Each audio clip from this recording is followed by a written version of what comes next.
Live from Fargo and serving you on TV, online, and on the go. This is Valley News Live at 5.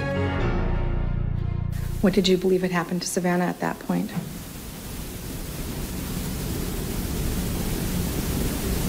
Did you think she'd be found alive? I didn't think so, but I had hope. That was the mother of Savannah Graywin testifying today in the conspiracy to commit murder trial of William Hain. The day was filled with emotional testimony as we got a glimpse into new details surrounding Graywin's gruesome murder. The defense believes Hain only helped his former girlfriend cover up the crime after she cut Graywin's baby from her womb, planning to claim the child as her own. Walked into that bathroom door and he saw the woman he loved next to a dead body, begging him for help. He helped her. He shouldn't have. We all know he should have immediately called the police, but he didn't. He made the wrong choice.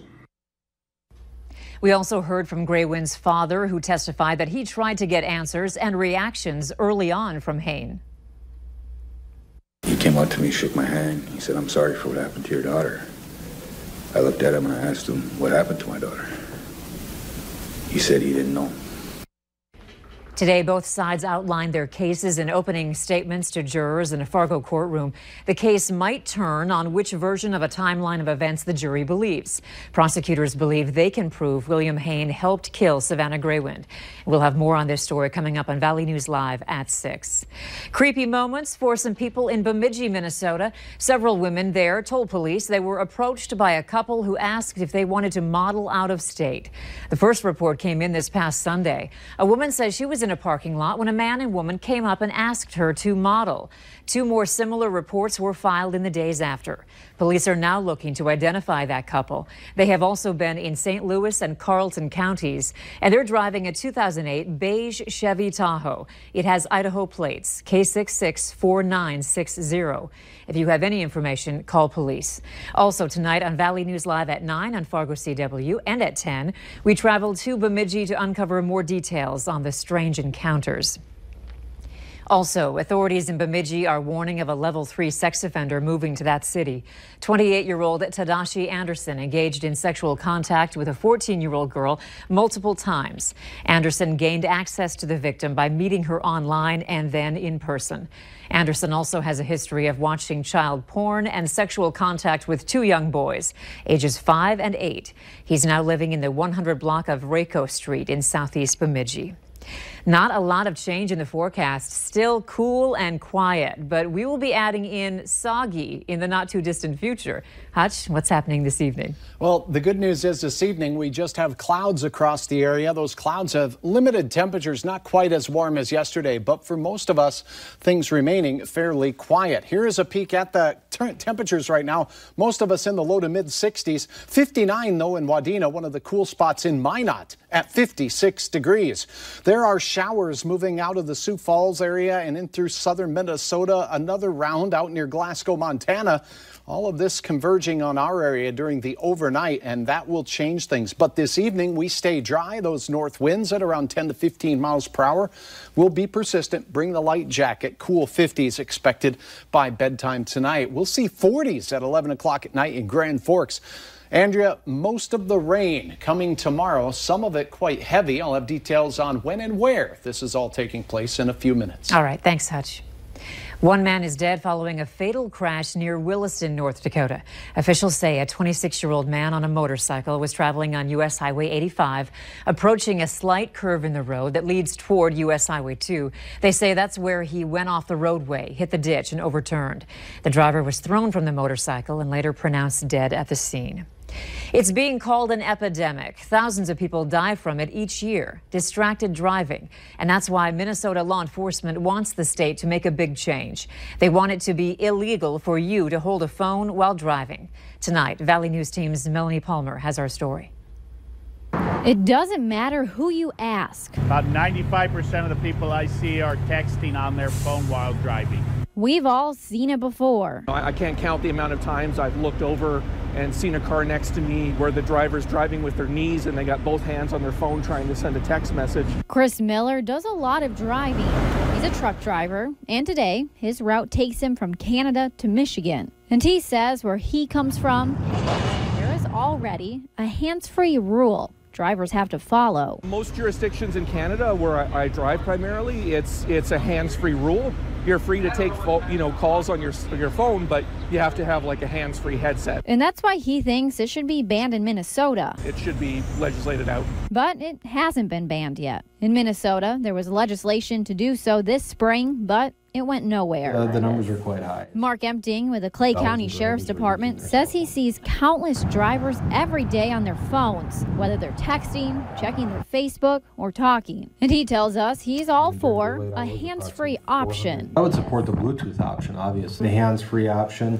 A lot of the vehicles now do have hands-free built right into them, and I think that's a great thing to do. We got in contact with some local legislators to see how they weigh in on the matter. Ben Lean tells us he has introduced a bill that would increase penalties for people caught texting and driving, but he admits there might be emergency situations when a cell phone is needed.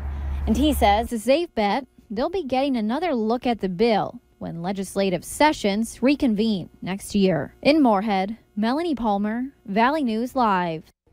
We also wanted to see if North Dakota has any hands-free legislation. Brian Niewind with the Highway Patrol tells us they do have laws when it comes to distracted driving, but none specifically saying you cannot hold a phone while on the road. He also tells us all state vehicles have a no phone use rule while driving, meaning phone calls, even if they're hands-free, are prohibited when driving a state vehicle. North Dakota's insurance department says new short-term limited health insurance plans are coming your way. The new plans will be a cheaper alternative for people in between jobs or who are priced out of the current market. The plans will be good for 185 days and can be renewed once. They warn you shouldn't expect the same coverage you have now. Officials say the legislature could extend the policy time, but the insurance department feels one renewal is fair. Minnesotans signing up for Real ID have new required documents they'll need for applying.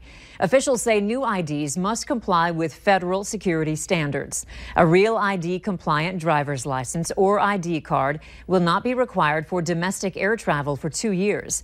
Minnesotans will be able to apply for Real IDs beginning October 1st, 2018, but there's no need to rush to get one. To apply for a Real ID, Minnesotans will need to present the following documents in person.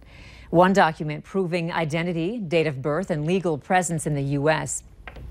One document proving social security number, and 2 documents proving current residency in Minnesota. A complete list of acceptable documents for Real ID can be found on the Minnesota Department of Safety website. Prince fans are petitioning for a federal investigation into the late musician's death.